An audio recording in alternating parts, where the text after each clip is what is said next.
Então, quais investimentos você colocaria aqui? Eis aqui uma amostra de 7 principais classes de ativos a serem considerados. 1. Participações.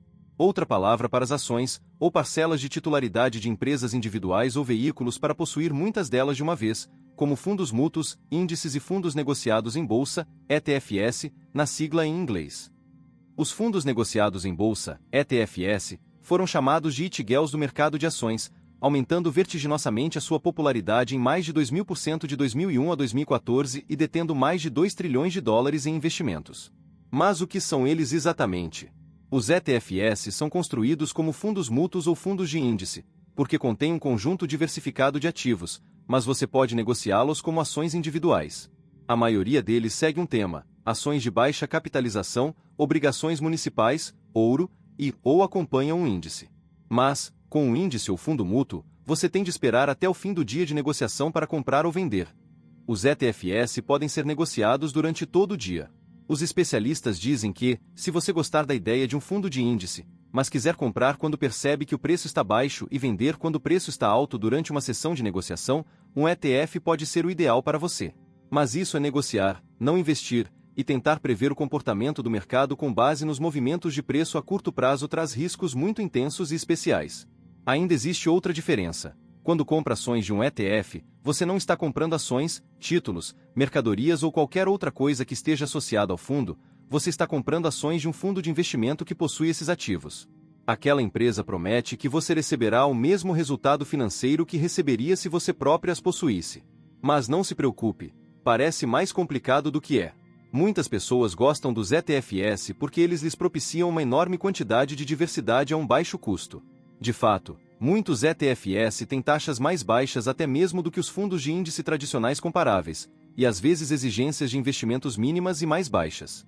Pelo fato de eles não se envolverem em muitos dos tipos de negociação que produzem ganhos de capital, eles podem ser eficientes em termos fiscais, embora haja um movimento em direção aos ETFs que estão chegando ao mercado mais ativamente gerenciados, o que os torna menos eficientes do ponto de vista fiscal. Você deveria investir em ETFs?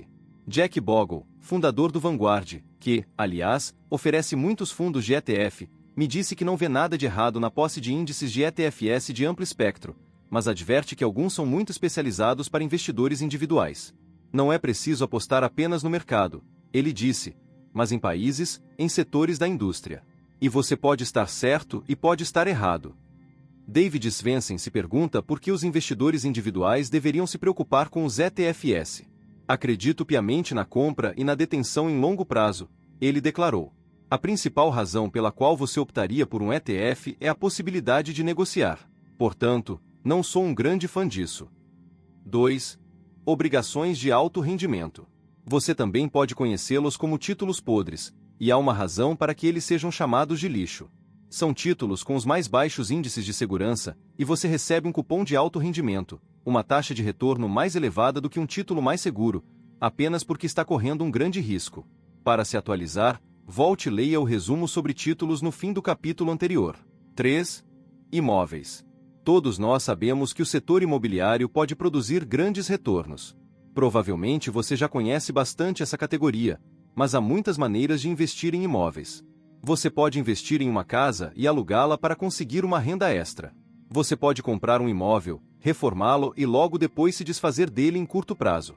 Você pode investir em primeiros contratos fiduciários. Você pode comprar imóveis comerciais ou um apartamento. Um dos meus favoritos, que já mencionei para você, é investir em moradias para idosos, onde é possível receber tanto a renda quanto o crescimento potencial da valorização. Ou você pode comprar REITs, fundos de investimento imobiliário. São fundos que possuem uma considerável parcela de imóveis comerciais ou hipotecas e vendem ações para pequenos investidores, como fundos mútuos. Os REITs são negociados como as ações, e você também pode comprar ações de um fundo de índice REIT, o que lhe possibilita uma diversidade de REITs diferentes. Quanto ao crescimento, o economista Robert Shiller, vencedor do Nobel, me disse que é melhor você investir em REITs do que possuir casa própria, que, de qualquer maneira, pertence à cesta de segurança.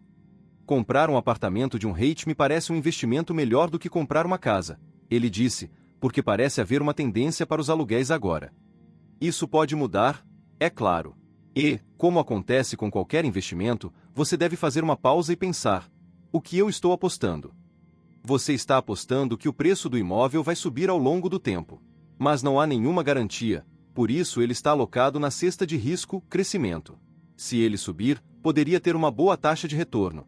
Se não subir, você não vai receber nada, ou pode perder tudo. Quando você compra sua casa, está apostando que o preço desse imóvel vai subir. Quando você compra imóveis com renda associada, uma unidade de locação, um edifício de apartamentos, imóveis comerciais, um REIT ou um índice que detém essas categorias, Shiller aponta que você tem duas maneiras de ganhar. Você obtém rendimento ao longo do caminho, e se a propriedade aumentar de valor, também tem a oportunidade de ganhar dinheiro quando a vende na fase de valorização. 4. Mercadorias. Essa categoria inclui ouro, prata, petróleo, café, algodão e assim por diante.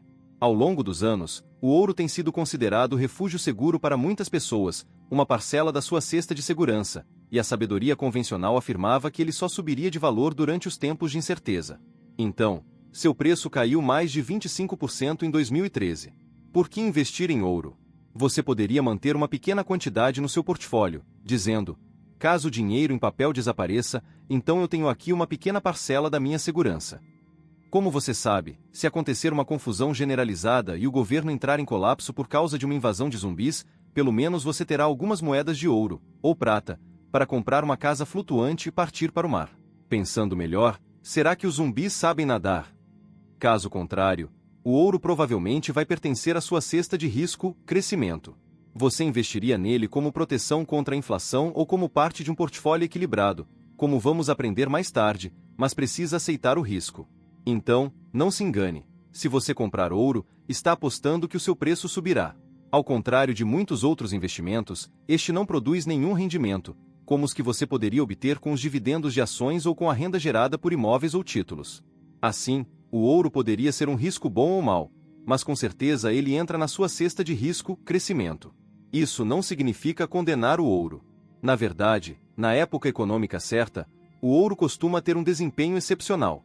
É por isso que no capítulo 5.1, Invencível, Inabalável, Inconquistável, a estratégia da All Seasons, você verá porque pode ser inestimável ter uma pequena parcela de ouro no seu portfólio. 5. Moedas. Você tem um iene para comprar alguns ienes? Considerando que toda moeda é apenas papel, o investimento em moeda é pura especulação. Há pessoas que fazem uma fortuna com isso e, mais ainda, as que perdem uma fortuna. As operações cambiais não são para os que desanimam com facilidade. 6. Objetos para colecionadores.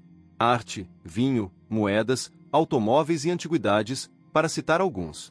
Mais uma vez, essa classe de ativos exige conhecimentos muito específicos ou muito tempo pesquisando no eBay. 7. Obrigações estruturadas. O que elas estão fazendo nas duas cestas?